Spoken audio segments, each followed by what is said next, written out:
to finding calm in the chaos. I am Denise Sith, and this is my podcast.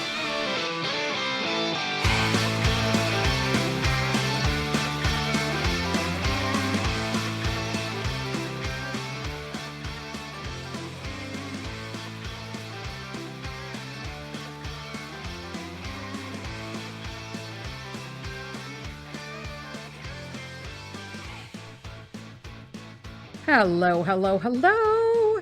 Welcome to another edition of Finding Calm in the Chaos. Happy Wednesday, peoples. Oh my goodness gracious. Okay, here's the deal.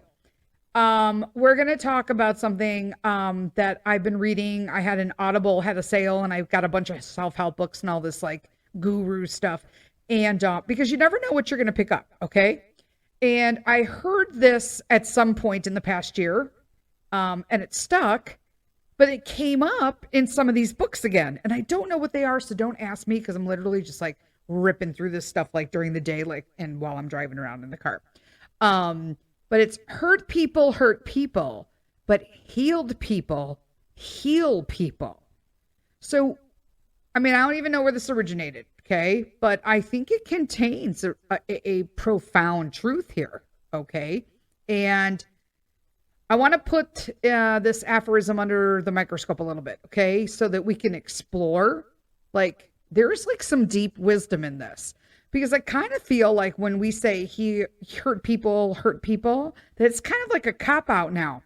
Because basically you're saying, well, I'm not hurt anymore, so I don't do that. And you walk away. And I feel like there is some responsibility in having grown and done self-development and healed yourself, that you now have to stop taking that cop out and start healing other people, right? Oh my gosh, I'm like, whoa. And I want a harp. I have to tell Mr. Sith, I want like a harp sound effect on my soundboard. But hurt people, we talk about this all the time. Like, what does it mean, right? It means that hurtful people in almost every case are carrying pain, right? Deep-rooted pain. And, you know, at some point in their lives, they were on the receiving end of a lot of hurt, okay? And when we're wounded deeply, especially as kids, right? We, more often than not, will develop these dysfunctional behaviors to help us cope with our traumas. And sadly, traumatized people will often reenact these same patterns that were played out by those who hurt them in the first place. And the vicious cycle begins, okay? This is why traumas literally often become multi-generational. And, you know, when your father, you know, was an alcoholic abuser, you are much more likely to enact that pattern yourself and pass it on to your kids and on and on. 100% why I'm in recovery. I can't drink. I'm not going to drink. I don't have the gene. The only gene I got is drunk gene, and I'm not doing it. It is fascinating, you know, when you look and receive a lot of hurt in life and often turn around and give that same type of hurt to others, right? It's like you don't want to be receiving it, but here you are dishing it out, right? Sometimes it's not as easy as simply being determined to not do it, right?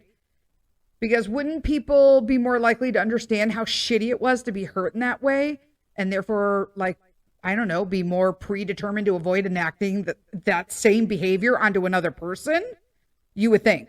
But it's not as simple as like literally just saying, I'm not going to do it. It's just not that simple.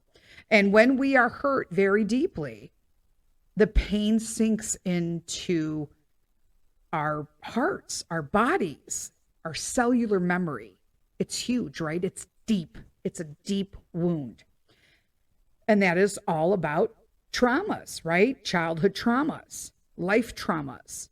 They're deep rooted. You can't just get over it. You have to heal it.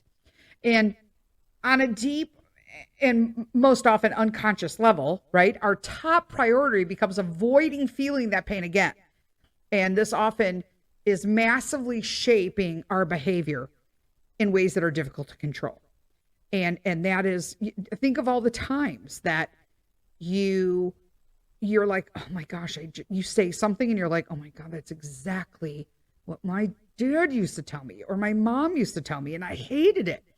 It is just naturally going to shape itself into the behavior or the people that were the issues that traumatized you as a child. So, I mean, for instance, like we'll go into another thing. So if you're bullied as a child and you were made to feel powerless, right? That's the whole point of bullying, right? That person most often not themselves develop bullying tendencies. It's kind of like a preemptive strike tactic. I'm going to get you before you get me, right? This isn't going to happen anymore. And that is the person will just subtly bully and assert dominance over those around them to always ensure that they have the upper hand, right? I'll get them before they get me. It's a wounded child, right? In the unconscious. That's what they're thinking, right? I'm going to get them before they get me. If I do this, oh, you ain't going to give me this time. And that, I understand that behavior because, when you're getting it at home and then you're bringing it, nobody's going to give you that shit at home, when you're out. You get it at home. You're certainly not going to get it when you're out. And that can literally manifest itself into being a bully. I have a few people who are just like, you were such a bully in high school. And I'm like, I'm interesting because I just hurt. I have no idea who you are. And you were a jerk. You know what I'm saying? Like, you were a jerk to all my friends. There can also be this like warped sense of justice, right? On an unconscious level.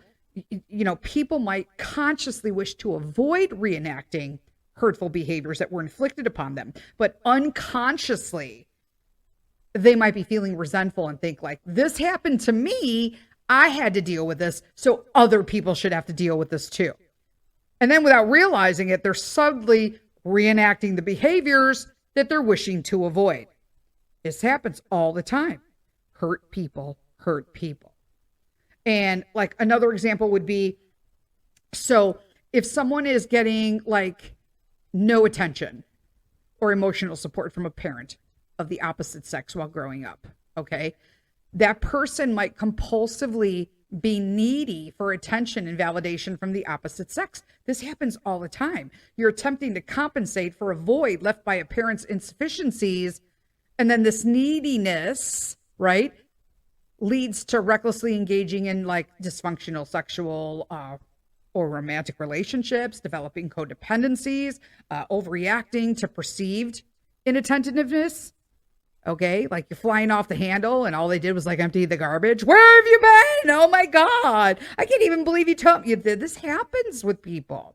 And through this process, the hurt person is often further hurting themselves and others. So they're hurting them because they're unhealed and they're just throwing literally salt on the wound and basically bringing everybody into the circle with them. Okay. So the lesson here is that human behavior is complex and often has these strong roots in unconscious trauma, making it super difficult to simply just choose not to act in a particular way. And those who are inflicting this terrible pain were almost surely once recipients of the same. I guarantee it, right? So Henry Wadsworth Longfellow wrote, if we could read the secret history of our enemies, we should find in each man's life sorrow and suffering enough to disarm all hostility. Man, ain't that the truth, Longfellow? You know what I'm saying? But, it's, I know that some of the Buddhists, I can never say their names. One of the Tibetan Buddhist teachers on the same kind of like path, right? If we could see the whole truth, I can't even pronounce his name, Mingyur Rinpoche. I don't know. I so stink at this. If we could see the whole truth of any situation, our only response would be one of compassion, right? I actually did a graphic on this for my page once, just using that. If we could see the whole truth of any situation, our only response would be one of compassion. Could you imagine if you could just go up to people and they look angry or they look sad or they just like bent or they have like resting bitch face and whatnot, And then you could go over there and like physically read their aura of everything they've been through. And then you're just like, I'm going to just gently step out of this situation because you have walked through the fire, my friend. Imagine, right? Hurt people hurt people. So it's just like a little saying can help us remember to imagine the secret history, right? We all have this secret history and the whole truth behind, in essence, in the long run, hurtful actions. Imagine that. The realization that hurt people is even deeper rooted in understanding and compassion for ourselves and others. Okay? Just taking it down a notch. Because truth be told, we're all hurt. We're all traumatized to varying degrees. That is a truth, okay? We often associate trauma with only these most extreme instances of abuse, but it's really a misleading conception. Deep wounding can occur from something as simple as being chosen last for a team in a grade school dodgeball game, right?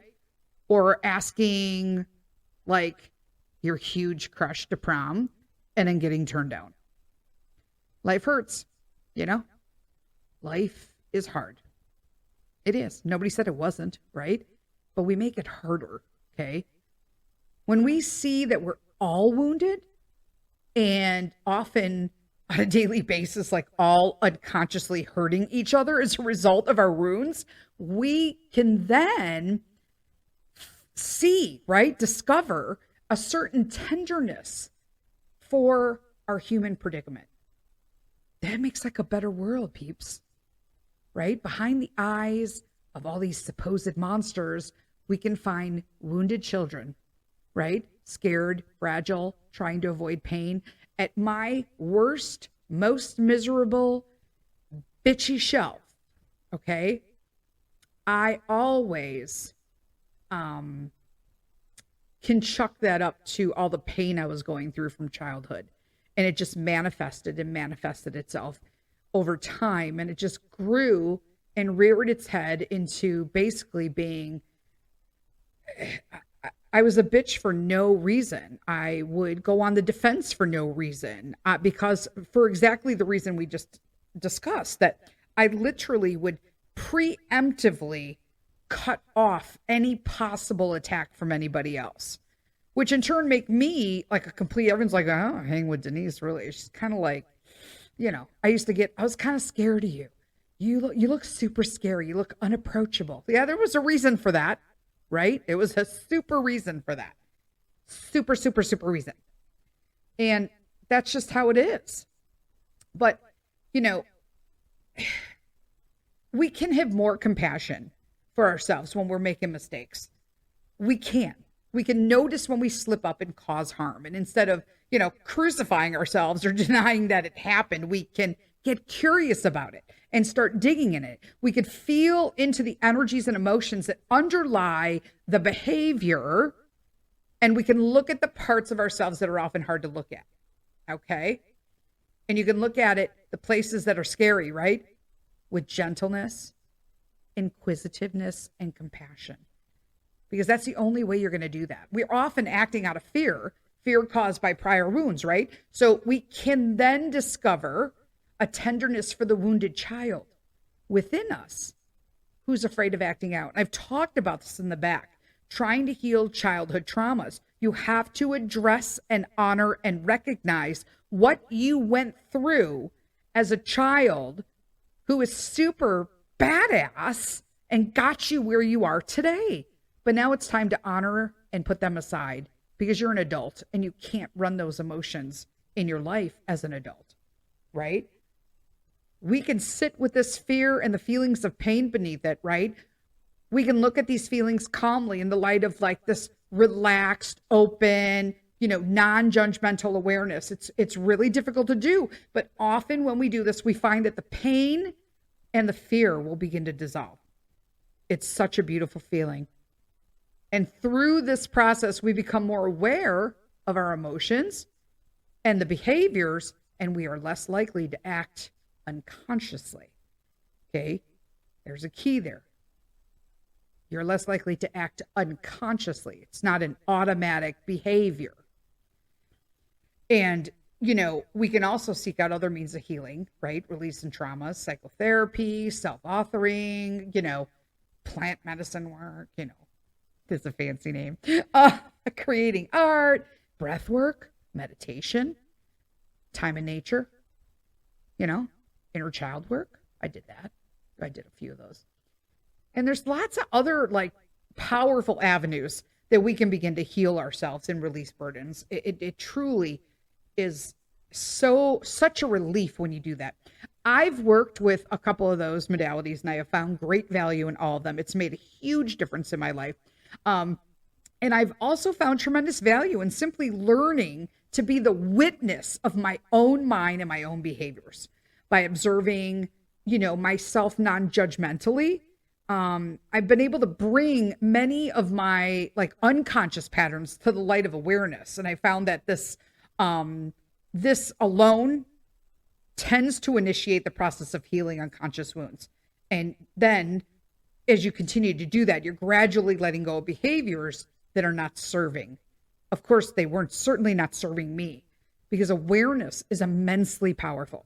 Don't ever, once you even understand that it exists and you can track your pinpoint the time that your trauma began, the awareness itself, you will find is immensely powerful. We're going to take a quick break for our sponsor, and then I'll be right back.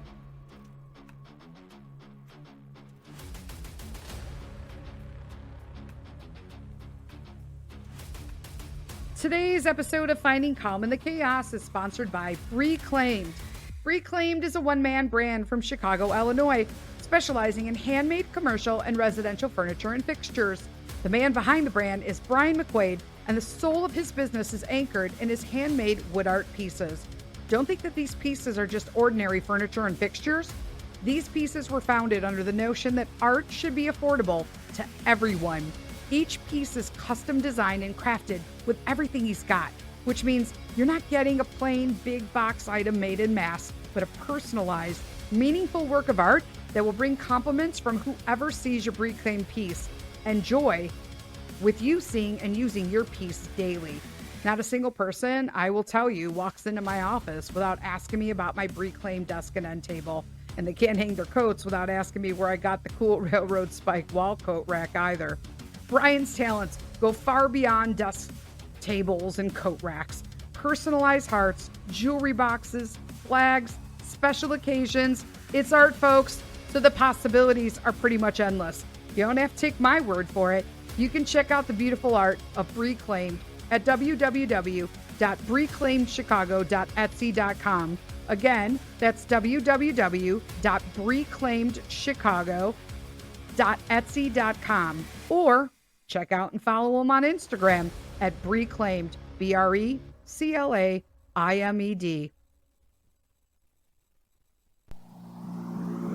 1, 2, 3, 4.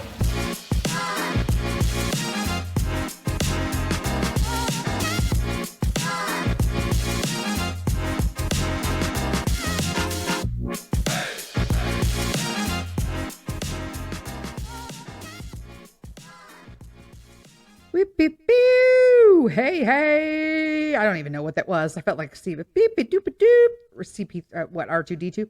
Anyway, now we're going to talk about, we've talked about hurt people. But for the second half, I want to kind of talk about healed people heal people.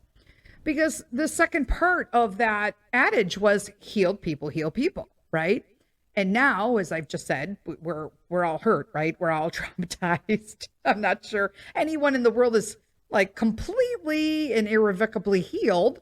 But given the nature of life, new wounds and traumas are going to occur as your years roll on. It just happens, such as life, right? And this is perfectly okay. It's okay for downs. Downs are normal, okay? And it also kind of seems through, though, that at any given time, humans on this planet exist on a wide spectrum, okay, in terms of the extent to which they are hurt versus healed. I think some people are lost souls, right? They're utterly contorted by pain and living in a state of virtually near total unconsciousness. I mean, others have attained this, like, luminous states of being, uncommon degrees of wholeness, enlightenment, embodied awareness, self realization. I may be two of those. I have met people in this world who seemed to me to be nearing like this, or ascending into this, really coming into themselves. I don't even know what word I'm trying to look at. Like becoming like a master of their self-awareness. Okay. Because in essence, humans exist on a wide spectrum, and some are much farther along the upward spiraling path than others. This isn't intended as a judgment of anyone. I'm just saying that anyone is inherently better or more valuable than anyone else. Yet there always seems to be this upward spiraling path of human development. And as you progress along this path, as you heal yourself and you increase awareness, you increasingly become healing presence in the world. You will. Okay? You definitely will. And the archetypal, like, medicine, medicine man, wise healer, okay, is a person who was once sick. Okay, so you have all these folklore stories, okay? Backtrack a little. And so therefore they know what it is to be sick, right? So when you hear of all these, archetypal medicine people, it's somebody who was once sick, but knows what it's like to be sick because they've been healed, and they've healed themselves. They having healed themselves, they're then able to assist others in the path of healing. And similarly, as we are healing, each of us as individuals, and we're releasing our traumas, as we gain awareness of our patterns through thought, emotion, behavior, we act less and less from a place of unconsciousness, and thus we're causing less harm than we were. And as we gradually penetrate through these many layers of, persona, defense mechanisms, ego, conditioning, indoctrination, okay, that's included, we begin to get in touch with our center, unconditional love, this light of pure consciousness, right? The infinite wellspring of creative potential at the center of our being. It's almost like this perfectly spiritual place, right? You are a child of God. He made us in his image, and you accept that instead of all of these judgments and past traumas and hurts. When we're in touch with this center and we're allowing it to flow through us and animate us, when our actions arise organically from this deep soul level place, right? Everything we do becomes increasingly infused and filled with love, peace, joy, creativity. It's amazing. We cease to force things, okay? We're trusting ourselves to the flow of life. I don't like structure anymore. We're acting from a pure place, and we're loosening a grip of expectations and attachments to particular outcomes, right? You're surrendering to God, and paradoxically, you're surrendering and letting go of control, okay? And in that, we are blossoming into fuller and more honest expressions of ourselves, right? I think that this holds true as a natural form of life as we're getting older. I'll be 54 this year, and I've never been more comfortable with whom I am and being able to speak my truth and be comfortable with who I am, And as that process unfolds, we heal ourselves further, and our presence begins to heal others, right? Because our energy is changing. Our way of being disarms people's defenses, right? We're planting seeds within their minds that will sprout, like, completely organically into this, this possibility, or I'm trying to find a word here, like a yearning to investigate their own experience more deeply without needing to speak explicitly about our process, we become akin to being lights, okay? Signaling the truth that a different way of being is possible. We're magnetizing others who are ready for change, okay? We're like, think about that. Simply because we are helping through our healing heal others. The energy, simply radiating kindness and love, okay? Lead with kindness. We're engaging in an act of deep service. We're contributing to actually healing, the actual healing of humanity. I mean, you want to get bigger? The planet, right? You're initiating a ripple, okay, that it's extending beyond what we might imagine. That ripple is everything. I used to think it was a bunch of BS, but I'm telling you right now, it counts. That ripple is there. And so many people need to start believing in it more and not copping out. You changed yourself, change others. Don't just focus, don't just coach it, don't just whatever. Go out and talk to people. Be that person that heals other people through your healing. I mean, it sounds okay. So this may sound cliche, but love truly is the most powerful healing force in the world. It is, period, right? And that is a direct relation, I believe, of Jesus, Jesus's love for us by dying on the cross. You can believe what you want to believe. That is my belief. Okay. I believe that love is truly the most powerful healing force in the world because of the act that Jesus did for us. And simply spending time with people who listen carefully and non-judgmentally, right? Who truly try to see and understand the heart of other people, okay, is immensely healing for human beings, period. Okay. It's, so in I'm guessing the early 20th century, right? There was a Scottish psychiatrist, Ian Suddy, that said, the physician's love heals the patient. So not like the physician and his knowledge, I'm sure that helps. But in the early 20th century, it seems like it's close, but it's not. You know what I'm saying? Because so throughout history, many have left, indications pointing to the truth of the astounding power of love and compassion, right? And how it can heal. And its key is to realize that we become increasingly capable of acting from a place of love as we heal ourselves and increase our awareness. That's the key, okay? Only a person who's truly centered and clear within themselves can consistently meet the unconscious and these hurtful words and behaviors of others with like this unwavering kindness and compassion, okay? It's a superpower. But we don't have to be Jesus or Buddha, okay, in order to become a healing presence in the world. I imagine there's a certain threshold on the hurt versus healed spectrum, okay, which after like this net effect of one's existence, it's to heal more than hurt. I truly believe that. I truly believe that.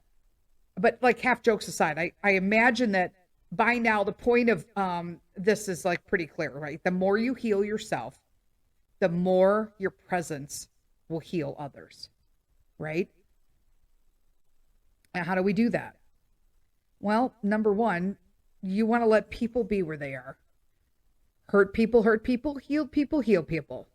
Okay? 8 words, tremendous perspective. Okay? We've talked about, this at length at this point, but whatever these words find you, okay? So wherever these words are finding you, okay? Know that it's perfectly okay to be wherever you are right now. It's also perfectly okay for other people to be exactly where they are right now. Now, you're not in the same place at all, and that's totally okay. Okay? You healed. You're awesome. You're talking about it. You're at a great place. If somebody else isn't, but they're listening to you and you're like, come on, just try harder. No. Okay? We're all on a path. Okay? We're all on a path. The road leads upward. Okay? We have frequent resting places. And there are also like a ton of detours and backtracks and regressions. It's a trip, okay? We're going on a life trip. The path's winding, okay? And we do seem to gradually find our way upward, but we all are going to do this at our own pace. Life and being seem to have this inborn drive to evolve, right? To move in the direction of greater complexity, capacity, sophistication, and perhaps even understanding, wisdom, and love. But God gave us a choice, right? He gave us free will. And so as we are going through life and we are making decisions of our own free mind and will, consequences may come with those if the decisions aren't well, or they're not good, or they just didn't work out, or you went down a wrong road. But I do know that if you the path is long, okay? But we have to be patient with ourselves and with others, okay? It's a vital lesson that has to be learned. We have to let people be where they are, okay? People are not going to change. They're not going to heal unless they decide to initiate the process, right? That motivation has to come from within. I can speak all I want about these topics, but if I'm getting the same emails from the same people about how they're in this vicious circle, or they're stuck, they don't know what to do, you know what? Then that is okay that they're there. I can't be like upset that they didn't do it. I can't lecture them that they're doing the wrong things. I can't say they need to try harder or they're not trying hard enough. You need to let people be where they are, okay? What we can do to endeavor to heal ourselves and increase like this own awareness so that we might become all these clear mirrors, we're able to better reflect the truth of situations. As we do this, we'll naturally plant seeds and leave breadcrumbs wherever we go. And, these clues, if we're lucky, right, are going to lead others towards healing and liberation. That's what I do with this podcast, right? But here's like a little note, right? Hints that are best dispensed like subtly or indirectly, you're not going to get that far trying to like force feed wisdom to people. I just talk because this is stuff I've been through, stuff that's touched me, such that I've done this, right? It is, okay? But acts of service and kindness, they get you everywhere with this, okay? Remain humble and uncover your own shadow. Because, in all things, remain humble. Forever be aware of humanity's limitless capacity for self-delusion. 100% in today's world, okay? Because often these people most convinced of their own light carry the densest shadows. Never forget this. There are tons of coaches out there and whatnot who carry tons of secrets. I did for years, and I can't carry them anymore. So I put them out there. It's not a surprise to people that I survived a terminal cancer. It is not a surprise to people that I, grew up the child of an alcoholic father. It is not a surprise to people that I fell into addiction myself and was a drunk. It's not a surprise to people that as a result of those addictions and poor choices, I served jail time. I mean, it was long-term jail time, but I'm sorry, 120 days in jail, 90, they cut that in half or whatnot. That's a long time in a county jail. Just saying. Right? It's just, all this damn stirring, and lest we get to the idea that we're simply beings of light, healed or something, no, okay? We need to understand that everybody has walked through darkness. I believe that everyone has, okay? It's the solution is not to destroy pieces of our hearts, but to see that good and evil correspond closely with healed and hurt, right? I needed to be hurt in order to become healed, right? They go hand in hand, right? The solution, maybe, right, is to bring the hurt, shadowy parts of ourselves into the light of awareness, right? I brought him to my podcast, whatever works for you. But that you need that to like accept and integrate, to love, all of these hurt, wounded pieces of ourselves, right? And by doing that, you're neutralizing them. Okay? Like, what is Carl Jung said something? Jeez, I gotta like look this up. I can't even imagine. But it's something about enlightenment that Carl Jung said. It's been a long time since I've been in college, peeps. But you know, listen. In the end, it's crucial to remain humble. Okay. I always let people know that I'm going to lead with kindness. I've been through so much. I'm not perfect. I don't want to be perfect. Now that I've accepted that I am not perfect and I'm never going to be perfect, things have become so much easier for me. You know, being hurt to me was almost a salvation to come to this conclusion, because it meant that I could clearly become healed. And I will do whatever I can and talk about all my hurt and path of healing if it could help any of you on your path through hurt to heal. You know what I mean? There's always more to discover on this path, right? Remain humble. Recognize that the path towards healing and wholeness and enlightenment, it's never ending. There's always more to discover. Never trust a coach or anybody who's going to tell you that when you reach this sense of enlightenment, you're all good. They're here. They're so great. They live a great life. It's all done. It's never done. It's never ending. And I want you guys to find your hurt and then continue on your path to heal if you've already started it. And then I now want to be continuing my healing path and help others heal as well. Oh, this was a deep one today. I feel like this whole sense of relief at the end of all these, but I don't even know what I talked about. I was just like going, like I was on a roll. I was like literally out of mind on this one. And I hope that I made some sort of sense. You guys, I love you as always. Thank you so much. Remember, if you're not already subscribing to the podcast, subscribe to the podcast, subscribe to the YouTube channel, Denise Sith, Finding Calm in the Chaos. And as always, I'll talk to you guys all on Saturday. Until then, lead with kindness.